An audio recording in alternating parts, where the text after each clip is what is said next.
Oh, not too bad. How's it going? Good. We are doing a drawing tonight for 2 gift cards. So just make sure that this is for family. So just make sure you put your name and number on there. There's a bucket in there with some pens, and make sure you put that in there, okay? Okay, thank you. Yeah. Welcome. Good to see you. Hi. How you doing? Good. Good. Okay, it's cold. Hello, how are you? Oh, look who's here. It's like all Yvonne? whole week. Get your dad to sign in. I look at. Yeah. Yeah. Well, yeah, geez, I mean, I'm not going anywhere.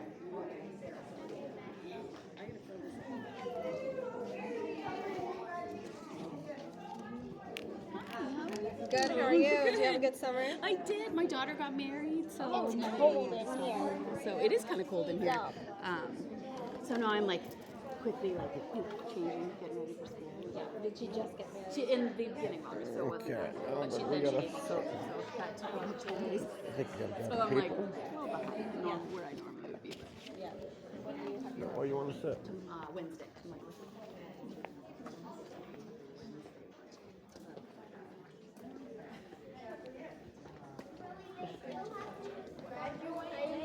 I'm like, I'm sitting in the back.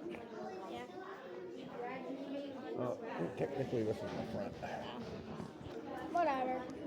Front back thing. So, I can't tell. I always say it's all the that rules. way is the front.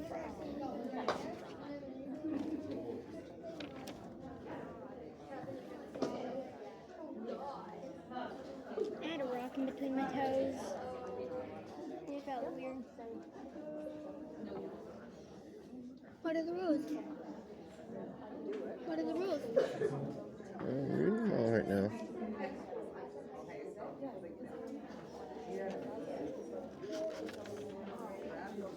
And just tell us when stuff is. 6th grade. What time your arrival and breakfast. And then homeroom advisory. Then class 1s, 2 and 3. And then you get lunch. Then recess. Then you weigh. And then you weigh. And then another class. Coyote, that's gym, I guess. And then dismissal. Finally dismissal. At 3:15.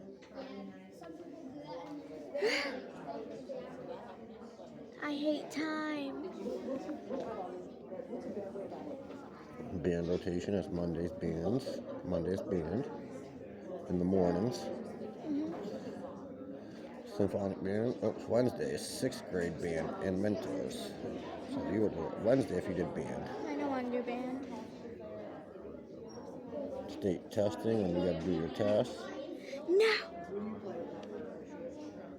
I hate testing.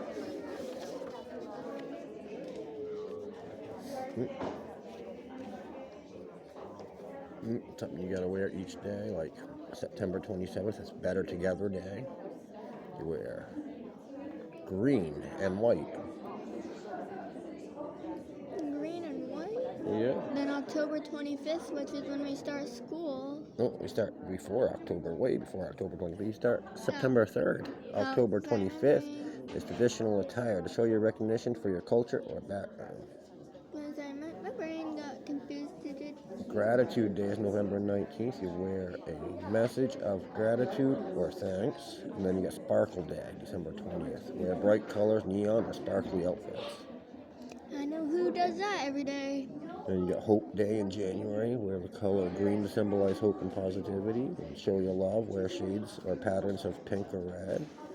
Kindness Day. Wear shirts with positive messages and imaging promoting kindness and goodwill. Unity Day. Teams wear the same color to represent solidarity and togetherness. Comfy Day. Breathe. We're almost there. Dress in your comfy clothes. Yeah. And over here are the rules.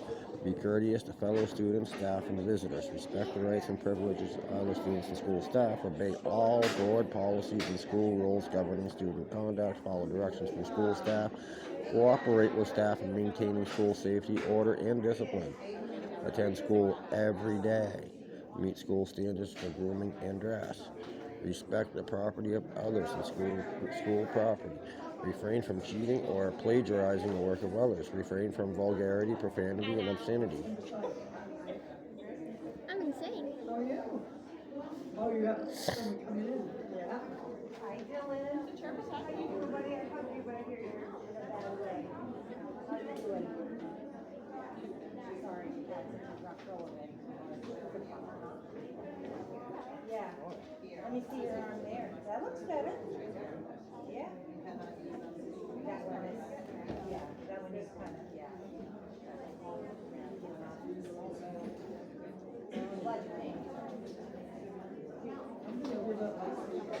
Face!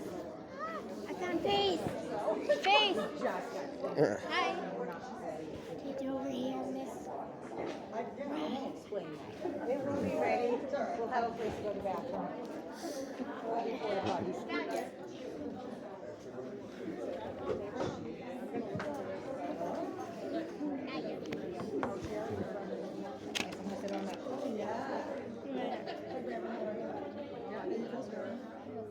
I already regret doing this. Yeah. I'm coming here already. I already regret coming. Yeah. Assuming people I don't like. Yeah. Why is no one here? No one is here. What app? There's too many people. Yes, I can't believe it. Oh, here comes Abby. What food that's happening right now?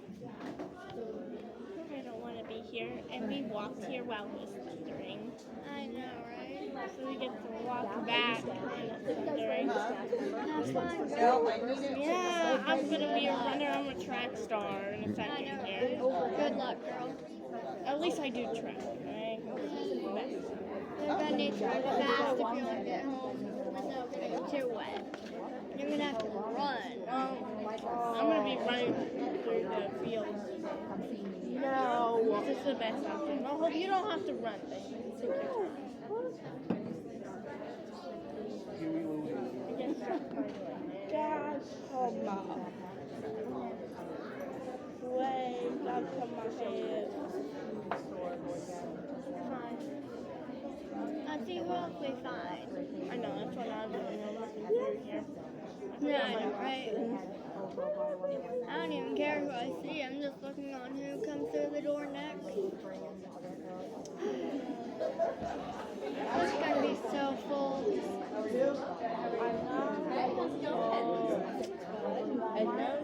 Oh, somebody else walked through the door.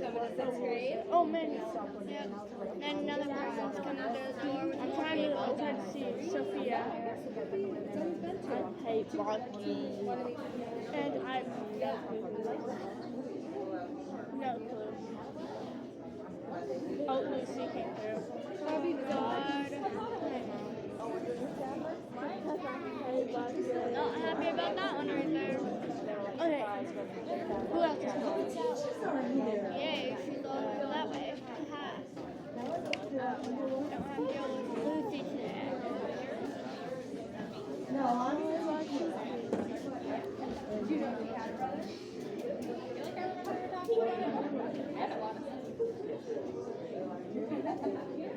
I'm just hoping Lucy doesn't walk this way. You're fine. Yeah, I know. She doesn't really sometimes. This is how the place now. But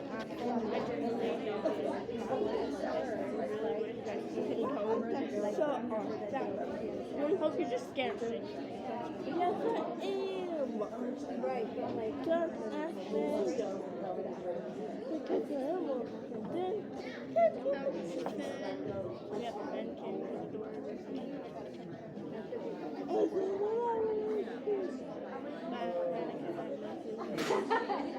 I don't know who that is.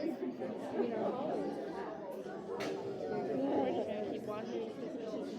Yeah. I don't know who those two are. Dr. Tool, I see Dr. Tool. Yeah. I have Dr. Tool and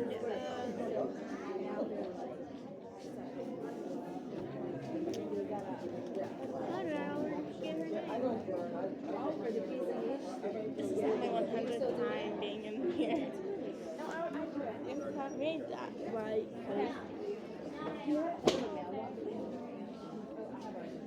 Who's that? Amelia.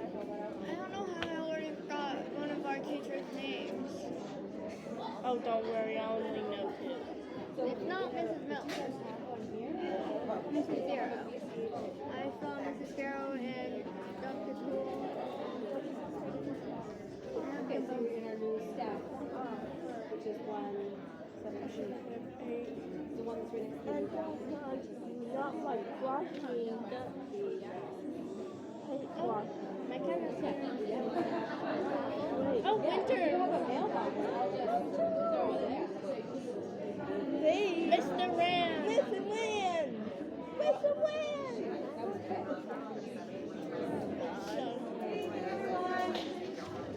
Hi.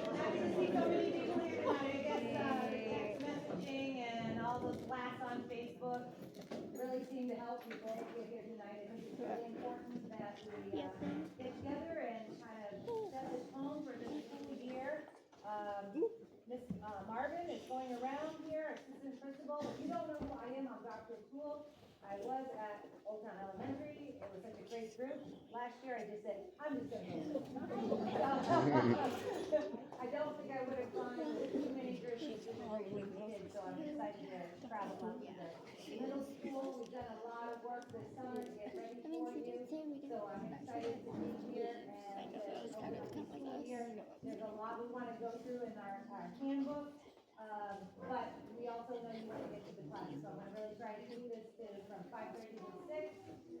If you have some questions, you certainly can ask a little later. Let's try to keep this flowing. I'm going to do parts of this. Miss Marvin's going to do parts. She's walking around. There are tickets. We're going to do a drawing after Wednesday night open house. We have two gift cards that we're giving out, one to Governor and one to the Main Street Grill. We like to support our local businesses, and I think that's a nice way. Obviously, it's an incentive. All of you showed up today, so I'm really happy that you did that. So I'm going to just start by talking a little bit about some of our goals for this year. We are talking a lot about focus on the good. You know, in today's society, it's really easy to go negative. It's easy to find criticism. It's easy, especially in education. This is very hard work. You can see that we have all different kinds of people. You come from all different kinds of homes and different traditions in your home. And it's difficult to bring everybody together and to mesh everyone together. And it isn't about individuals. Sometimes it is, but lots of times it's about us collectively. So we're really working on focusing on the good, telling the good stories. I think in some ways, LMS has kind of gotten a bad reputation out there in the community, and we have to work on really retooling, if you will, our reputation, and we're really working at that. So focusing on the good is telling the good stories. I hope that you have noticed this summer, if you follow our Facebook page, we've tried to be a lot more active, and we are trying to kind of promote some of the really fun and cool things that do happen here. And we want you to help with that as well.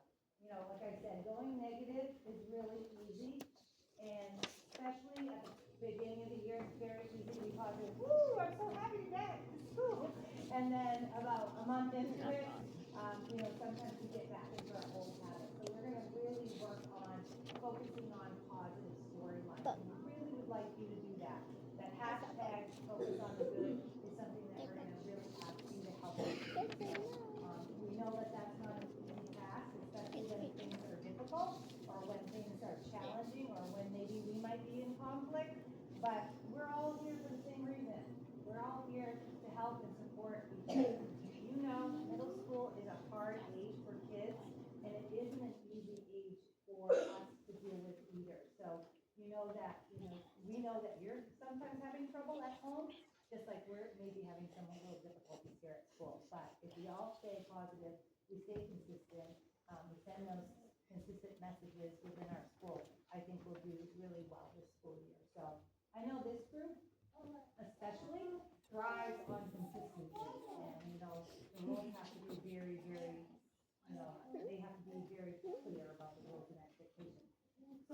year in the summer, we really worked on safety and belonging. We talked a lot about, we had a lot of feedback from our staff. We had a lot of feedback from families that some people did not feel 100% safe in our school. It wasn't about people bringing weapons to school. It wasn't about that. It was more about the way people interacted with one another, the way people were making each other feel, the way some people were talking about each other, or people saying not so nice things. So safety and belonging is going to be something we really are going to hit very, very hard with this year. We're not going to tolerate anything like name calling, bullying.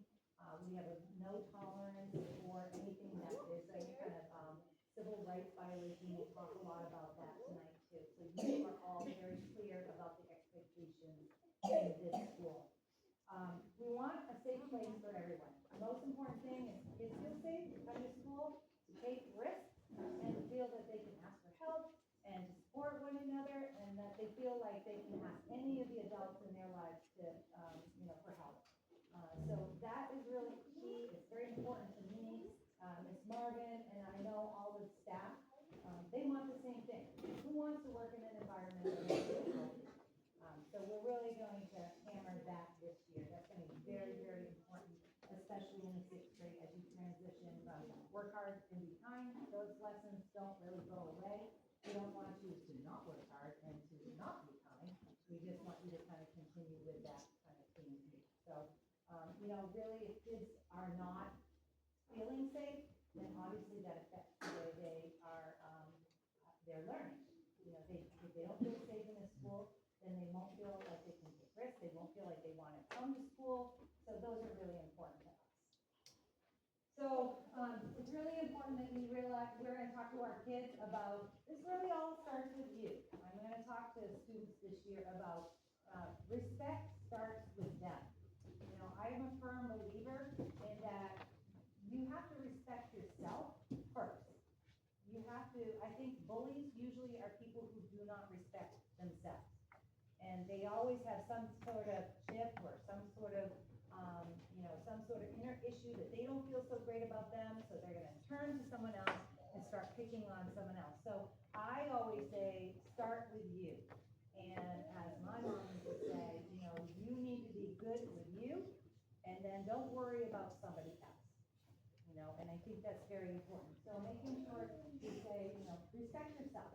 I think if you're respecting yourself, you're not going to take it out on someone else.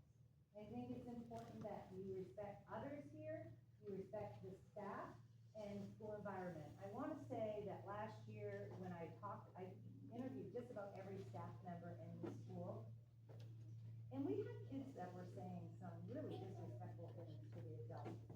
And I did talk to the 8th grade advisory group, and they sometimes said, well, we didn't feel respected either. And it is a two-way street. I agree with them on that. But I said to the student that was talking about that, I said, we're not here, student and adult.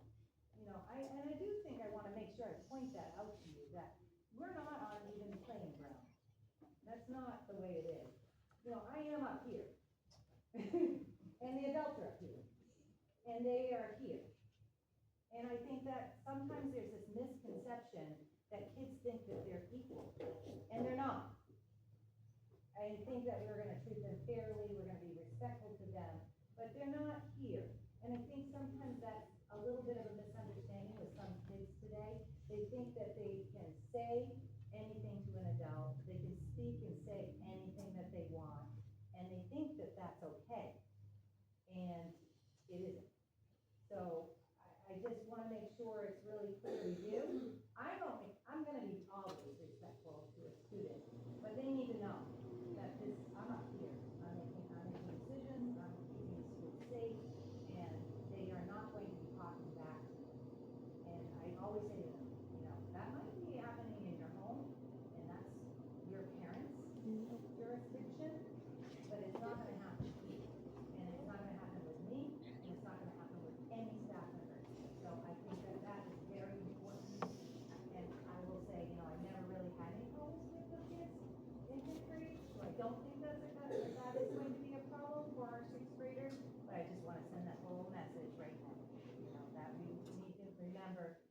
know your place. And I say that all the time. I'm trying to think of the student I said that time.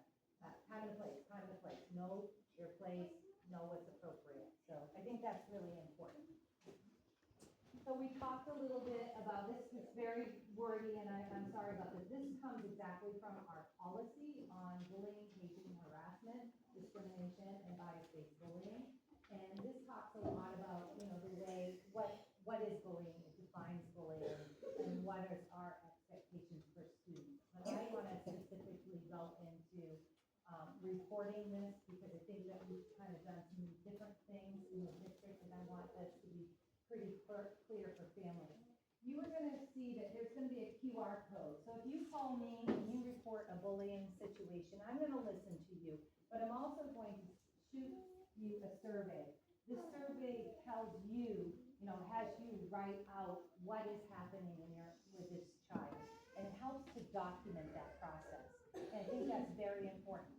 People do kind of throw around the term bullying, and it is important that, you know, kids kind of can be unkind, and they can be not so nice sometimes.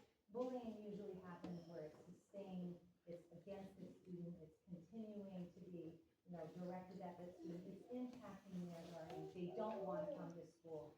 And so throwing around the bullying term, we have to be very careful of that. But I don't want to disregard that either.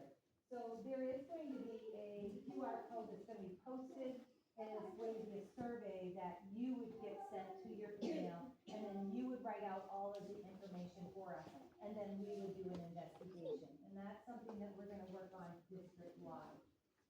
We do have some responses to bullying or harassment, or, you know, a student that might be, you know, crossing that bias-based bullying, and making sure that we're being consistent.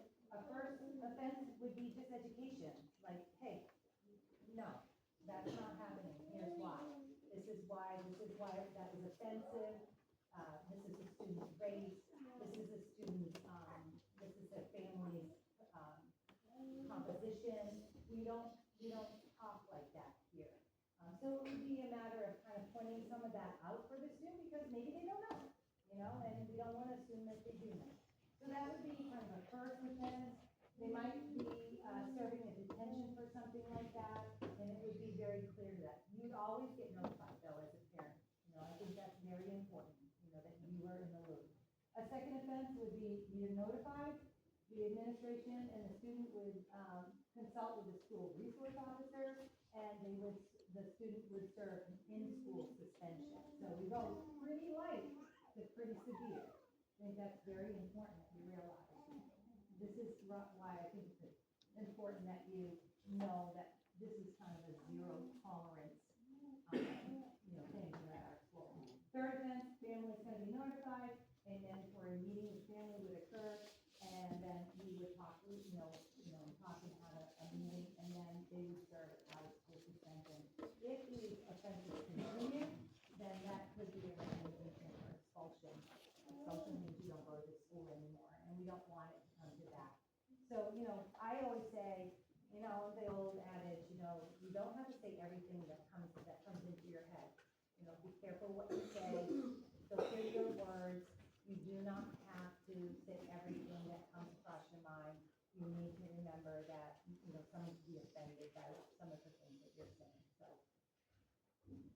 some additional safety measures that we're taking, because we do want our school to be less chaotic and to be a safe place for kids to go.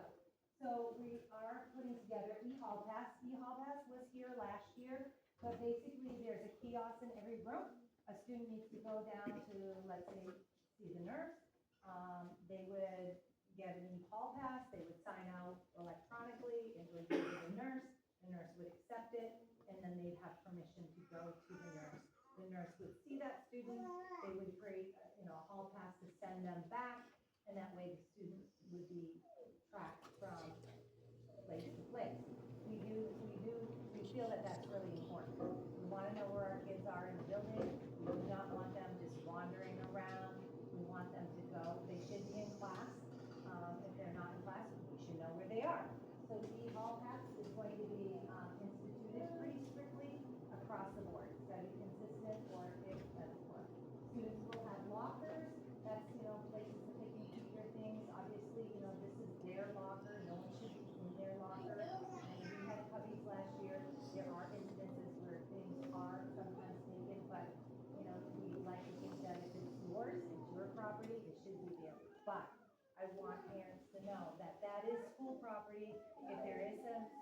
suspicion that there's anything in there that we feel that shouldn't be in there, we have the right to go into that locker, regardless of what you have in there.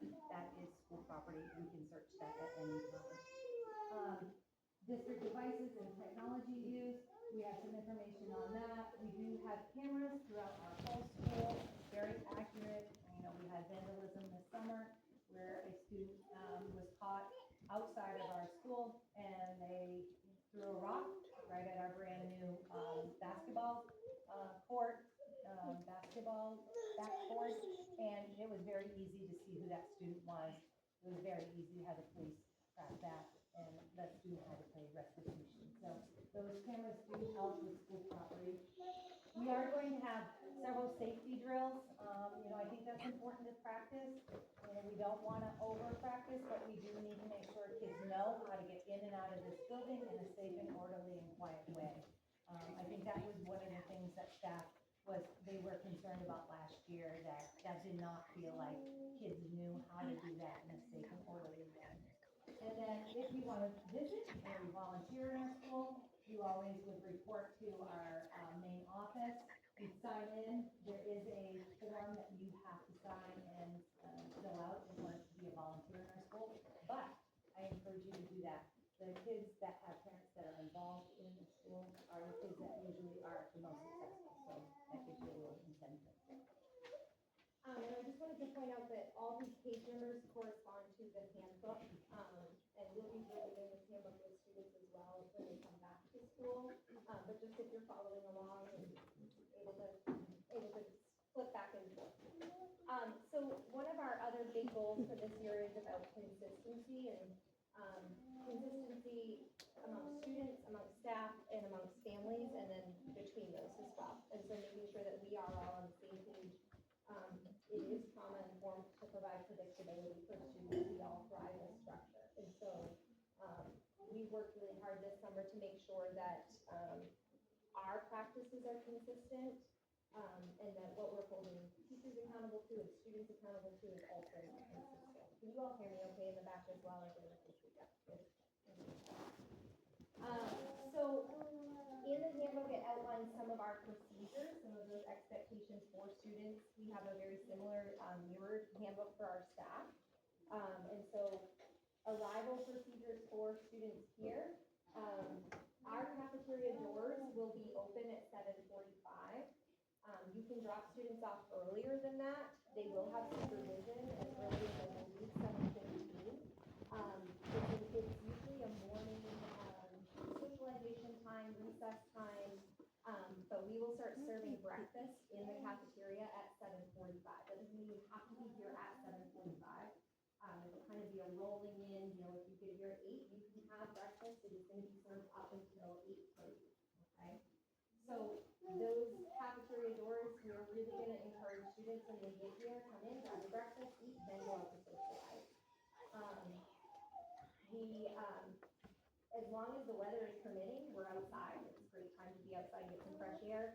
When the weather does start to change and we get rain or snow, we will start opening the cafeteria doors at that same time, and they'll be inside, and sometimes they'll set up some meetings in the gym as well for what. Okay. At 8:30, we're going to be dismissing students from the cafeteria to their homeroom.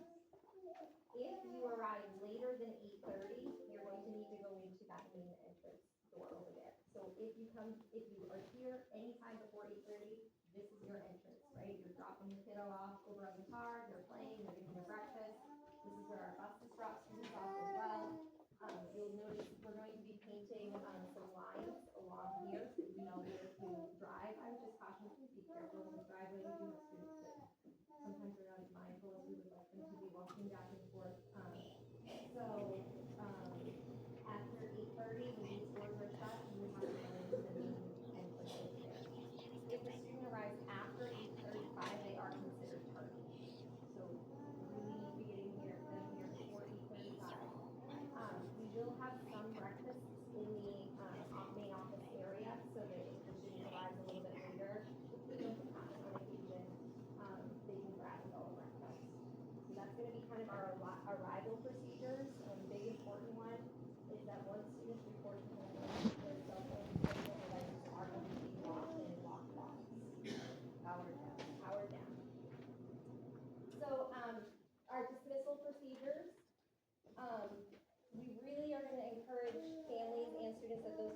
plans are locked in and they're communicated to students before they're at school. We know things happen, and if you need to communicate a change to that, please let the office know so that we can let your student know as soon as possible. But it's really, really hard and chaotic when those plans are being changed at the end of the day. Students are getting back their devices and they're not sure where they're going, right? Predictability is an important thing. Structure is important. It's how kids feel safe. It's how we feel safe. So as much as possible, if we can have those dismissal plans in place, that's really helpful. At 3 o'clock, those lock boxes are going to be open, and students will get their devices back. They can turn them on, and then it's for them to use. We will call buses down to the cafeteria.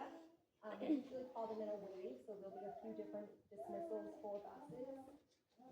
And then walkers and pickups are going to be dismissed out to the superintendent's door entrance. Dr. Toole and I will kind of be blocking off traffic here while buses are coming through, and you will not, if you are parked in the LMS driveway here, you will not be allowed to go through until most of those buses are gone, right? So plan accordingly. I don't want you to get stuck and be late for an appointment. We encourage a lot of our families to park up on Oak Street there or on Jefferson Street. Kids can walk to you, but we are not going to allow cars to come through this driveway until most of those buses are gone, which is usually around 3:20-ish, 3:15, 3:20. Okay. So students saw this at our Step Up Day, and this is something that we are actually going to be working on and tweaking a little bit this year. Our school is going to be part of a PBIS cohort through the state. PBIS stands for Positive Behavior Intervention Support. And part of that work is developing school-wide expectations and rules. And so this is what's called an expected behavior matrix. Right now you can see that we have spelled out LMS rocks. Some of our students last year were really bothered by the fact that was not spelled correctly. And we listened. And so we are going to be adding C this year. And that word is going to be commit. And that is something that our students and teams are going to be developing in their monthly advisory classes, is what does that look like? So what does it look like to be a committed student, a committed athlete, a committed musician, a committed and responsible student in all of these locations? And so once we've got that developed, we'll share more information out with families. So one thing, as I mentioned, we're trying to be very consistent and clear about is what are those behaviors or those misbehaviors, those errors that we are hoping not to see, right? We saw what we expect to see, what we want to see, and that's what we're focused on is the positive, but we obviously know that mistakes happen, we're all learning. But I think that there are definitely variations of misbehavior. So we all know that minor behaviors can happen. Minor behaviors are those things that teachers, teams are usually going to handle on their own in their classrooms. You're still going to be notified because that's important as a partner to us, that you know how you can help keep your student accountable. But sometimes those behaviors are repeated, right? Or sometimes those behaviors are a little bit more severe. So those are more major behaviors that would be referred to Dr. Toole or I in the office. Those would come with an administrative consequence. And then we do have some behaviors that are just zero tolerance. Those are our egregious behaviors. So you're going to hear us using that language, minor, major, egregious. We worked really hard this summer with the high school administration to make sure that our students are having a nice smooth transition as they leave 8th grade and go to the high school, which won't be. And this is the same language that they use at the high school. Obviously, the consequences are different, but we tried to mirror some of that. So on page 5-ish, you're going to see this chart. Again, this is information that we are going to be communicating with students. It's information that our staff are going to be held accountable to.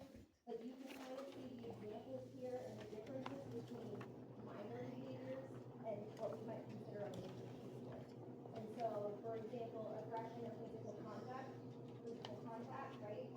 A minor behavior might be, hey, I'm fooling around with my buddy and we're shoving and we need that reminder a couple of times. My teacher's going to tell me to stop, right? A major behavior is that, this contact could have resulted in injury, right? Even though you might not have been trying to, right? I've told you a few times, you have to do hands to yourself, and now you've tackled your buddy at recess with football, right? You've had this conversation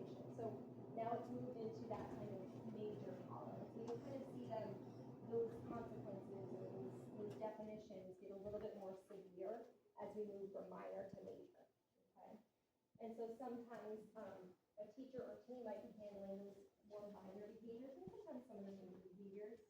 And that could look like, a one-on-one conference with that student. It could look like a loss of privilege. If you're misusing your technology, that might mean that I get the technology for the day. It might mean a quiet lunch or restorative recess where we're having a conversation. It could mean that I need you to come in before or after school for a few minutes to have a conversation. And then obviously communication with you. And then for our major and egregious behaviors, these are the big things, right? These are the things that we absolutely have a zero tolerance for here, right? And we went over some of those already. And some administrative consequences at that level could look like restitution, right? If there's physical damage done or vandalism done to something, your student, your family may be responsible for helping us resolve that. It could look like an after-school detention. It could look like an in-school suspension or an out-of-school suspension. And then this is all in your hands. So something that I think can be a little bit different for middle school is that when you are a middle school student, you're also sometimes a representative of LMS in other areas, like and so if a student receives a major consequence or an egregious consequence at school for behavior, there will be a follow-up consequence, and that could look like suspension or removal from an athletic team, right, or an extracurricular activity, because you are representing us and we want you to be the same kind of student that you are in school that you are out of school. We do often consult with our school resource officer or other community agencies that are needed.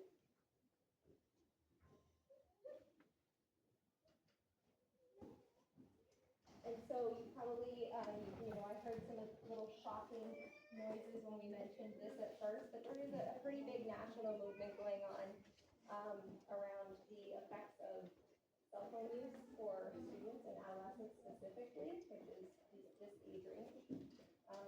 I think the statistic was that students at this age get 126 notifications a day. And so it is a real thing, right? And it is, we all know how we are attached to these devices as adults, and our brains are fully developed. And so we really don't know the harmful effects I think that these devices could have on students as their brains are developing. They are a distraction for learning. They are a way where students can participate in or receive cyberbullying. It's a way that has made the school not feel safe. And so this is something that our school is taking seriously. We do have these policies. Our high school is taking it seriously. A lot of districts in the area are moving to zero tolerance policies altogether. We are not alone in the area. I talked to somebody from Central Middle School the other day that's doing very similar things. I do think we're a little bit ahead of the curve here. We had lock boxes last year. Some of them were damaged. Some of them had maybe a missing key. We did a Facebook campaign and we're able to fundraise and get a lockbox for every single classroom with a functioning key. And so each lockbox has 24 slots where students will power down their device, put their slot in at 8:35, it will be locked, the key will be on that teacher's person. The office does have a spare copy of that key. Once that phone is powered down, it's powered down for the day. We understand that maybe we all have different expectations for communication with our students, but it is a distraction from learning when it's here in the building and what's happening. And it's a very slippery slope when a student is able to, can I text my mom really quick about this? But then they're in the hallway checking the 14 Snapchats that they got before. And then it's like, I'm just waiting for them to respond. And then I got 2 more, right?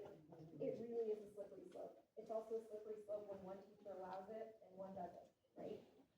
It's a slippery slope when, it's just a slippery slope. We saw that happen last year.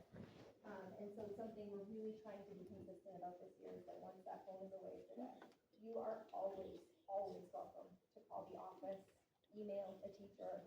All of our staff use Remind, which is a texting app that allows you to communicate with them. We will get your message to your student. Trust me, we will do that, okay? You know, one of the big things I hear a lot is, well, what if there's an emergency and my kid needs to use their phone? And that's valid. What I'll share with you is that we had a lot of school safety training last year, and one thing that the detective shared with us was that when emergencies happen and everybody's using their phone, it actually blocks the communication signals and channels for them and can make their response time slower to us. So it's just an important thing for us to remember that we don't want emergencies to happen either, right? But we are trained to deal with those. We have a system to deal with those, and any hiccup that gets in the way of those things, including cell phones, it can't happen. Okay? Cell phones will be returned to students during that 3 o'clock. And students are welcome to use a classroom phone if they need to call you as well. Looking at our time, I want to buzz through some of this, but I think it's important. I know the biggest thing the kids wondered about when I came down here was I going to let them chew gum and wear hats. I guess that was very important. So yes, you can wear hats. I said, you know, I don't think it's a great thing, but I was convinced by the staff that that was the least of our problems here. So I said, we'll let that one go. And so if your kids are just like cheering that one on, and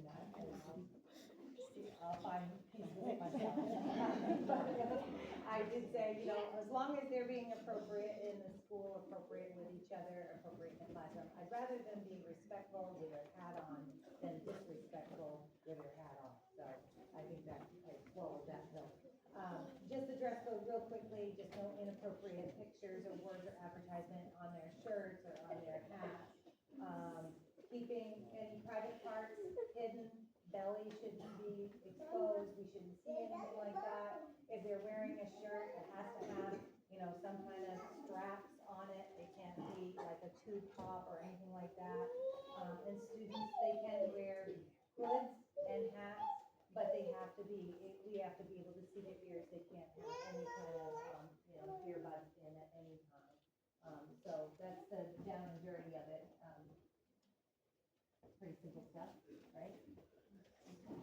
Attendance, we are going to do something a little different this year. We are, if your student hasn't arrived, and we will take attendance by 9:05. We are going to be sending out a text alert. The high school does this. It will save us a ton of time.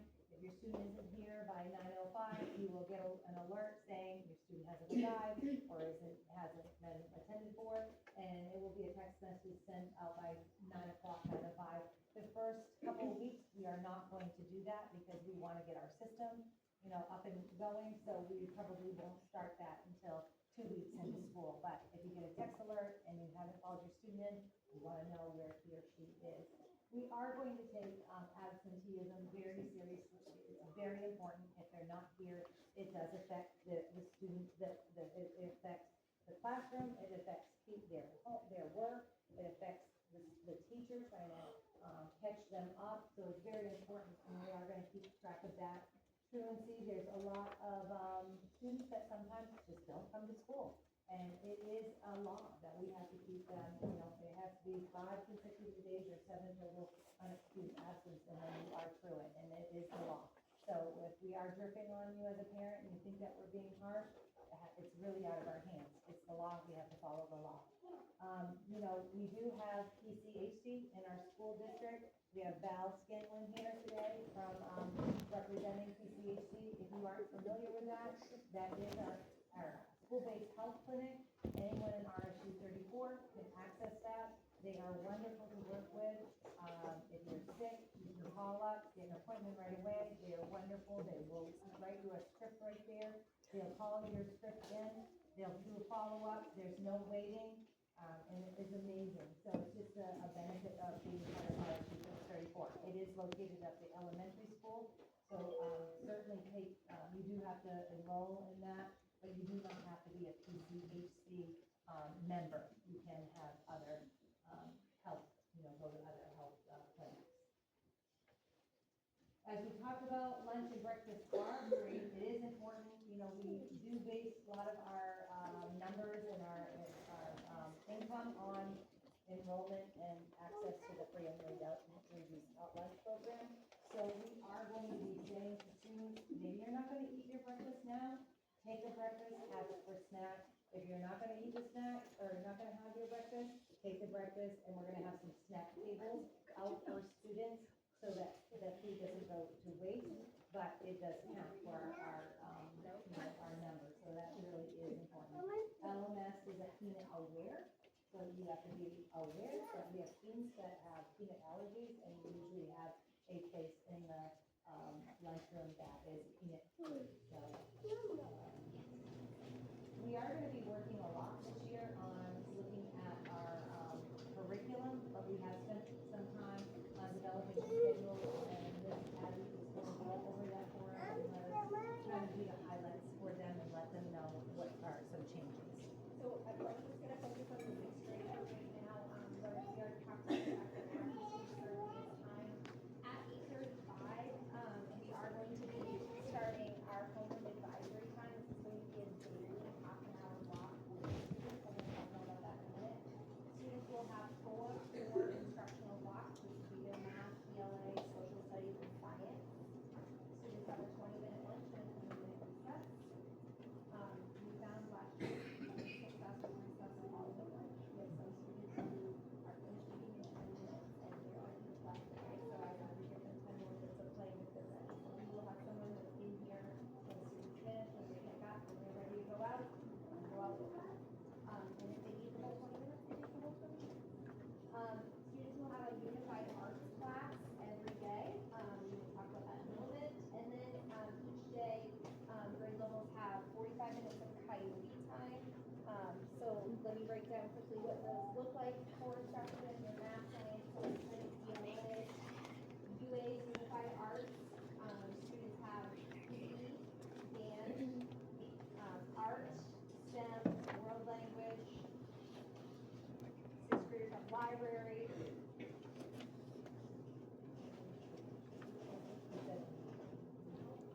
Art. Did you say art? Health. So they have a Monday, Tuesday UA, and then they'll have a Thursday, Friday UA, and those are the same all trimester. So if I am a student who has library trimester 1 on Monday, Tuesdays, that's where I am every Monday, Tuesday. And then I might have PE every Thursday, Friday, and that's where I am every Thursday, Friday for the trimester. On Wednesdays, we offer more of a choice for our students, and it's actually a really unique day where some of our UA teachers get to play some of their classrooms as well, and we offer some electives. Last year, there was a yoga class offered that students could sign up for, and there was cultural cooking that students could sign up for.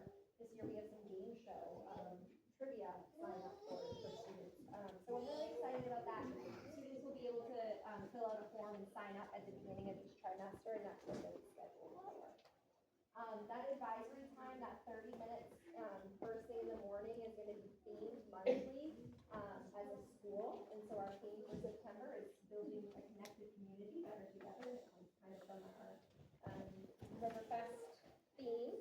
And so students will participate in all kinds of lessons targeted at building that community, increasing that safety and belonging in the school, practicing executive functioning skills like time management, planning, organization, practicing social skills like how do I disagree with someone fairly, right? Or how do I advocate for myself?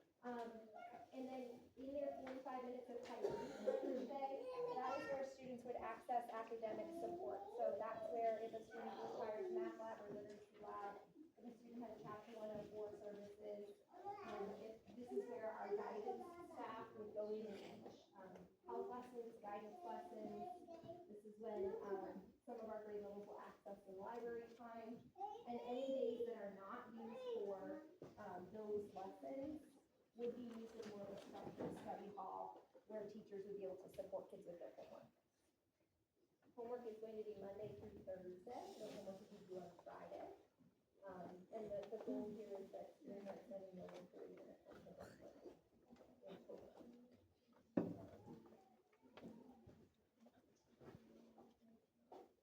So our teams do use Google Classroom. We're going to be asking them to keep their grades updated every 2 weeks. So you should be able to access Google Classroom, and teams will teach you how to get onto your students' Google Classroom so you can see what's missing, what has been graded, what hasn't been turned in.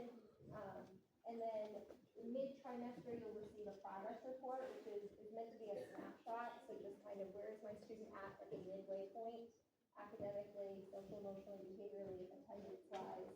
Report cards come out every end of the trimester. That's going to be a much more in-depth, detailed report, has specific standards that were addressed and what your students scored on. This is our grading system that we use. So meeting the standard means that the student is consistently meeting those expectations. They're where we want them to be. Right? We don't expect perfection. Exceeding the standards is we're doing this all the time. Partially meeting, does not meet, not yet, and then insufficient or incomplete. From those report cards and progress reports is what we determine on student standing. So student eligibility comes from their habits of work, so that respect, that ownership, kindness, commit, speak up. How they're doing with those things in their class determines their eligibility, which would determine whether they could do those extracurriculars. Students can either be in good standing, they can be placed on conditional status.